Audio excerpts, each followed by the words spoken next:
Outside the garden, life was hard. The ground was full of thorns and thistles, and Adam had to sweat just to get bread from the earth. But in the midst of the struggle, life continued.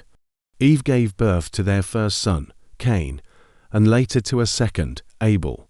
The boys grew up under the shadow of the closed gates of Eden, hearing stories from their parents about the place where God walked with men. Cain became a farmer, tilling the stubborn soil, while Abel became a shepherd, tending his flocks under the open sky. The time came for the brothers to bring an offering to God.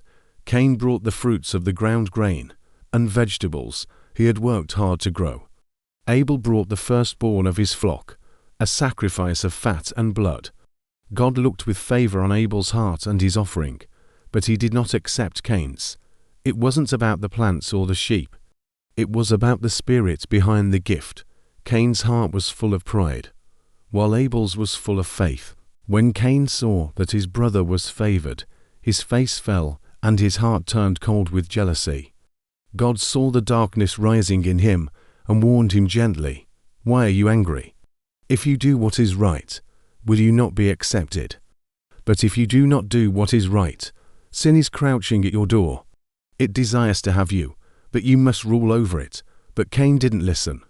The envy had already taken root, growing like a weed in the soil of his soul. One afternoon, Cain invited Abel to go out into the field. Far away from their parents, in the silence of the tall grass, Cain's anger finally exploded. He attacked his brother, and for the first time in history, human blood spilled onto the earth. Abel, the innocent one, lay still. Cain looked at his hands, realizing that he had brought the death God had spoken of in the garden into his own family. The silence of the field was deafening. The voice of God called out again, just as it had in Eden, "Where is your brother Abel?" Cain tried to hide behind a lie. "I don't know. Am I my brother's keeper?" But the truth could not be hidden. God told him, "The voice of your brother's blood cries out to me from the ground." Cain was cursed to be a restless wanderer, unable to grow crops from the soil he had stained.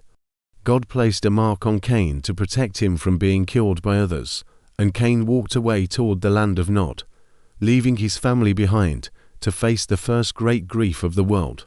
Watch out for more.